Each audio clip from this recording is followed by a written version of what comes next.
Hi, Guido Fox here. Welcome by a new book report.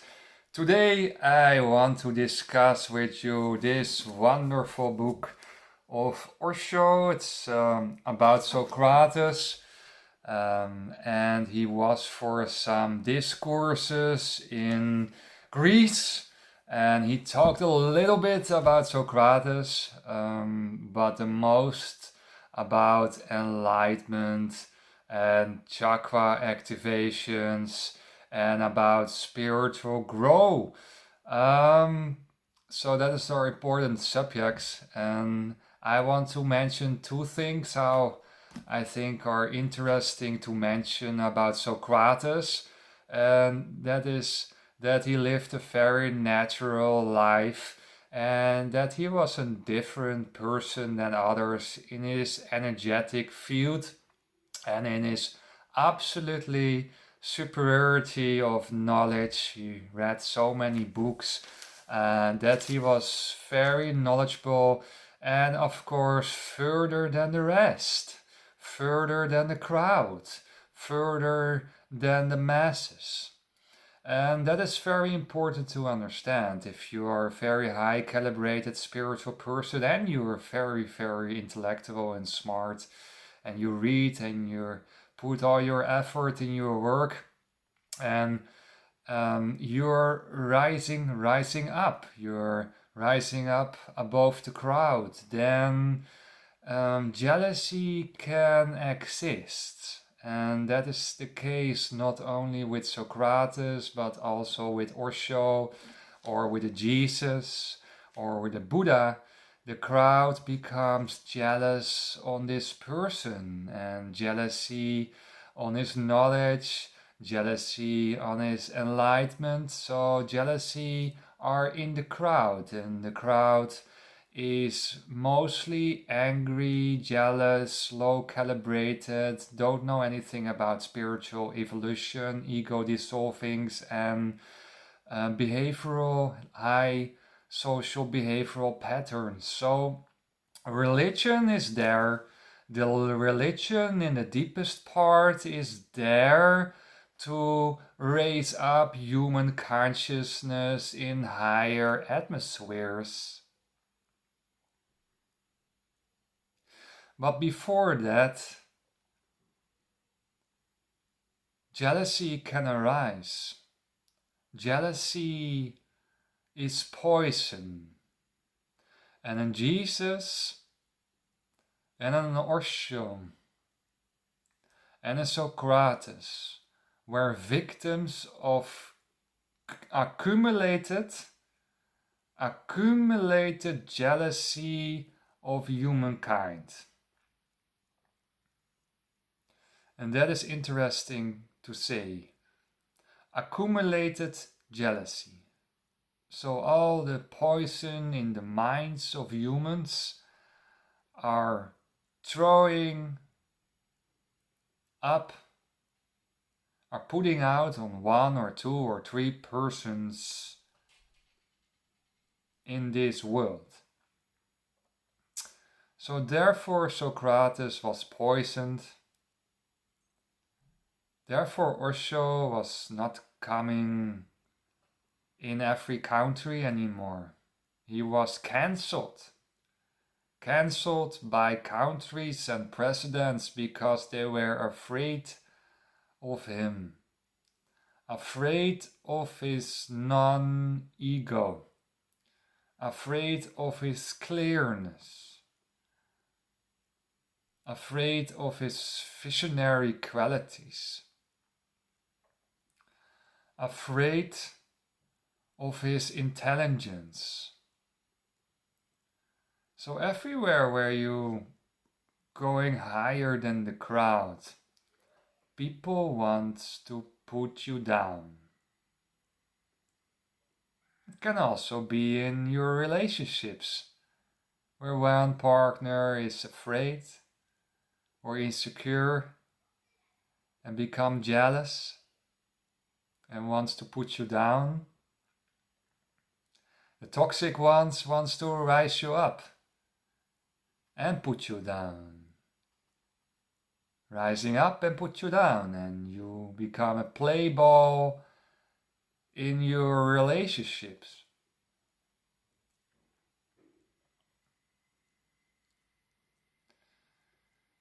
So if you're going into spirituality and into meditation, you're going astray from crowd. All your energy field, all your ecstaticness inside, your peace and your lovable attitude will be so different than the rest that you have to be aware. Aware that people want to drag you down. And Socrates wanted to stay in Athens, wanted to give his natural lessons of life to the youth, wanted to give his meditation lessons to the youth. He couldn't go further, some kilometers away from Athens, and Osho was saying, yes, that was the better option. But Socrates couldn't leave Athens. He couldn't let go Athens. He could create a Pune and the round of the city of Athens. But he chose for the poisoning.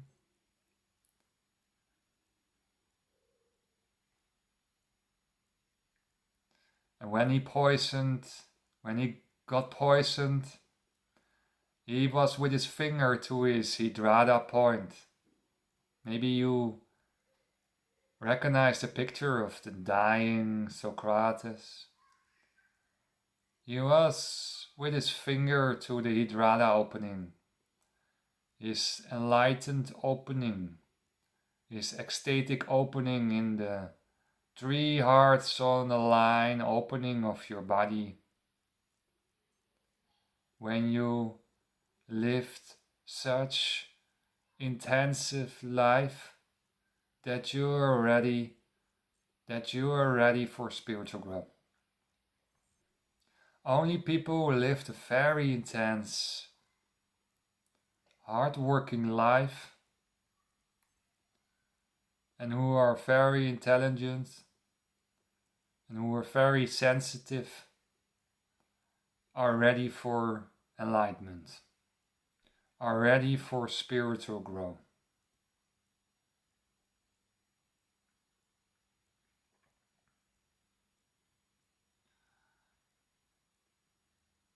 The first page Osho said a very, very fundamental point about religion, and is not followed up by the most religions.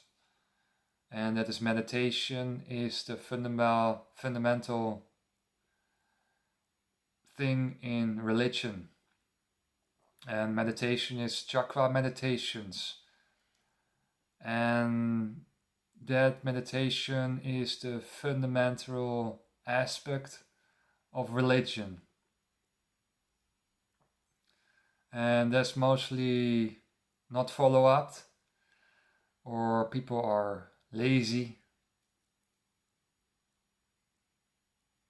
People are talking and talking about scriptures, but they forgot the most interesting and also the most fundamental thing, and that is meditation.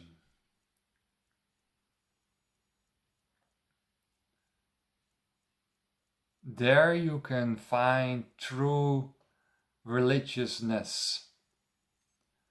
In meditation, you can find truth. You can find ecstaticness in meditation.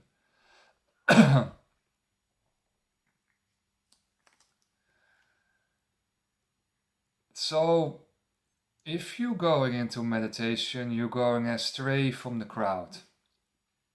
You're going astray in your energy system. away from the crowd. You can be so intellectual, but you're on the same level as someone who not studied. In your energy, you're the same. But the enlightened guy, or the spiritual guy who is years and years on an alone path of spiritual growth, he changed, really changed on the deepest form, on the deepest chakra form, on the deepest personal development level.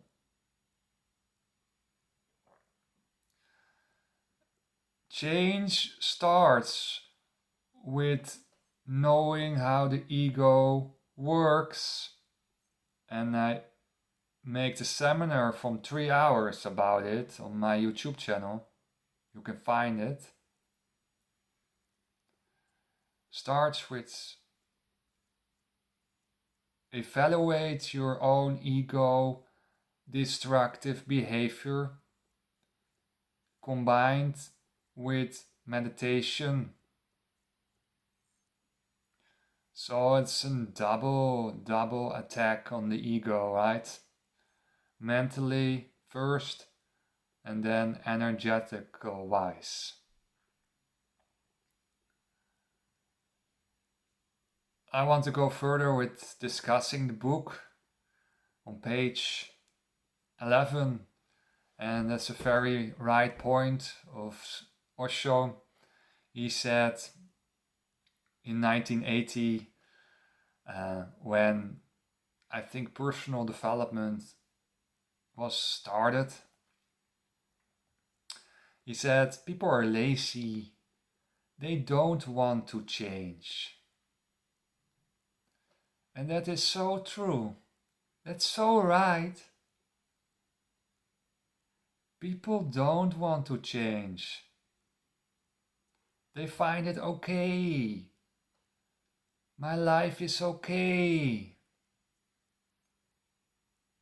They're unhappy and they find it okay.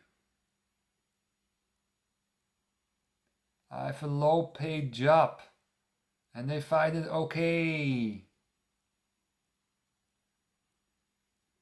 I'm in a horrible family dynamics, but I find it okay.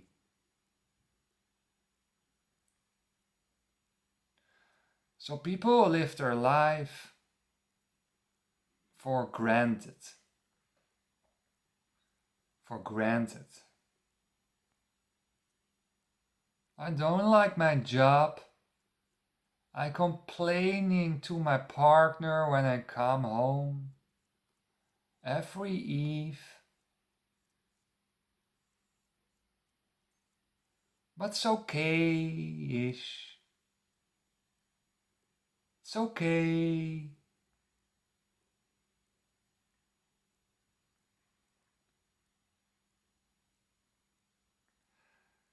If you look deeper, the ego doesn't want to change. The ego is stiff, physical stiff. How the movements are from people, you can recognize the ego identification. And mentally stiff. It's a wall. The ego is a Chinese wall. I am never wrong. You are wrong. I never make mistakes. You are making mistakes. I am good and you are bad.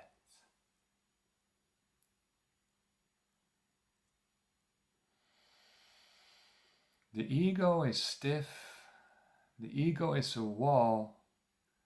And the ego doesn't want to change. So you will be in a darkness fight for a long, long time. In a long time you will be in a fight with the ego.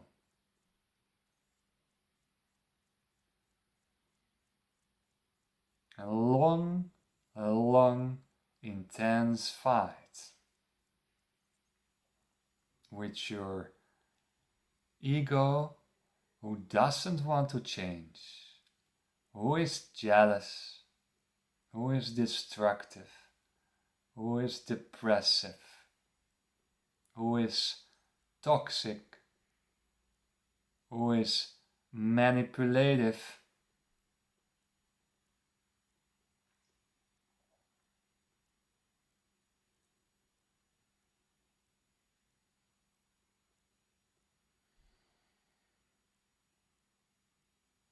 Page 15.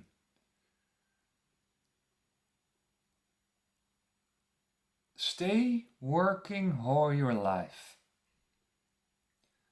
Do something what you really, really like. And work little by little, day by day. Work 6, 8 hours, or 3 or 4 per day, or 6, 8 in 5 days. Then you can also sleep good. We are also here on this earth to work. Not to work your ass off in a horrible job, to wait and wait when you are retired, and then you suddenly become so old in a few years because you are not needed anymore for society. You're not needed anymore for society. So you have to work your whole life long. That makes you needed. You stay social. You stay physical active.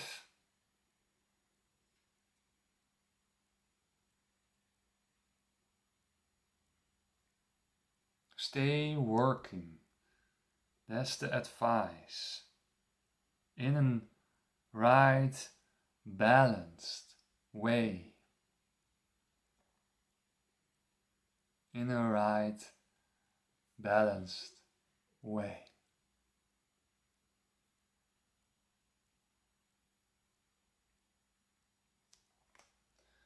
Page 69.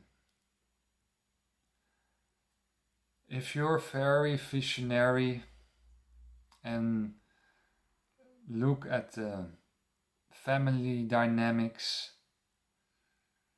then you see that people are growing out of their families, out of their family conditionings. About 100 or 200 years, families will or not existing anymore, or are existed for a very short time, or in a more open dynamics. So people are staying short by each other, and then everyone gets his freedom back.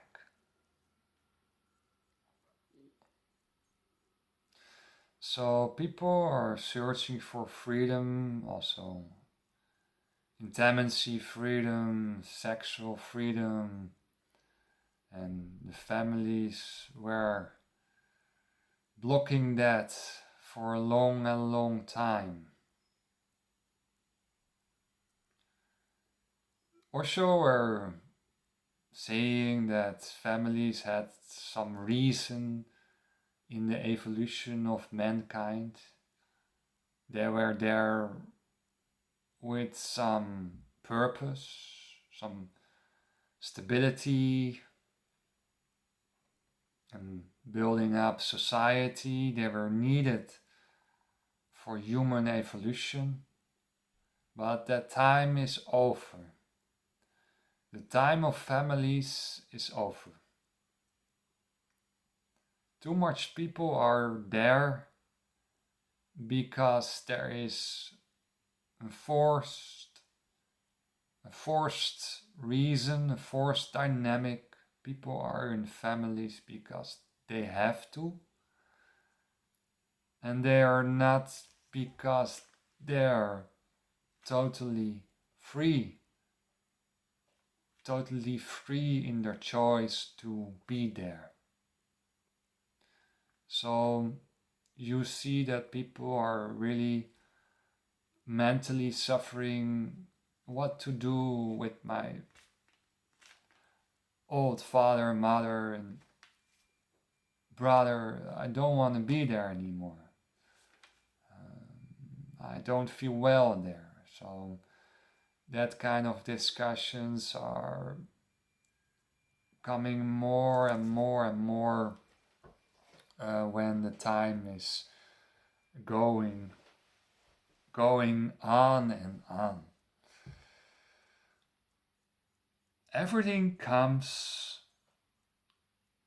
on its own time, and that's page 309, and I like to share with you the nice words of Osho here in his Three Traps Rocket. Everything comes in its own time. Everything comes when you are ripe. Everything comes when you deserve it. This is my experience. So much wisdoms here in these 3 sentences. Everything in your life comes on its own time. You have to let go ambition, to grab the money, to grab the positions, to conquer with your colleagues, fight for the hierarchy.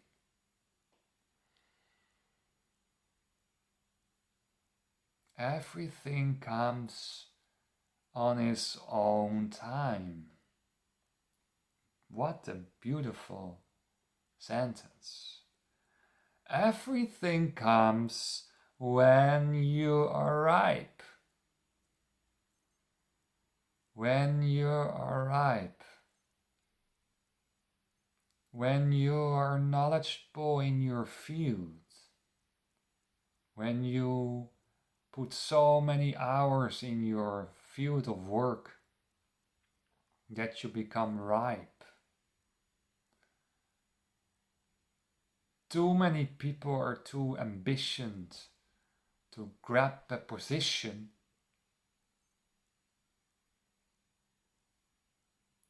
and too less people really work on the underwater iceberg. Maybe you saw this picture about the iceberg, and on the top there's your success, and people don't see what kind of workload there's underwater, what you did so much. Right? The groundwork, the articles I wrote, the books I read, the books I wrote, the studies I did. So when you're ripe, ripening process to get your positions or get your goal, take the time to ripe yourself. Very, very important. And then everything comes when you deserve it. You deserve an amount of money. You deserve your enlightenment. You deserve your income. You deserve your nice looking body because of the hard work in the gym. You deserve.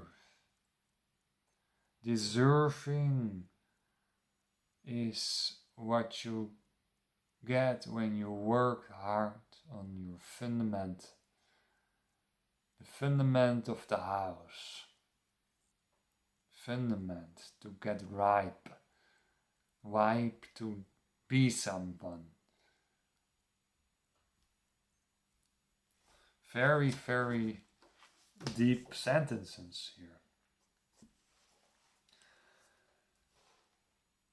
I talked with you about this already, but a jealous person can put you down in your environment.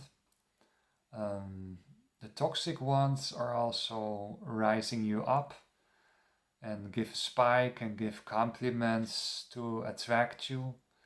And then you get some stumps, you punches, and the person is putting you down.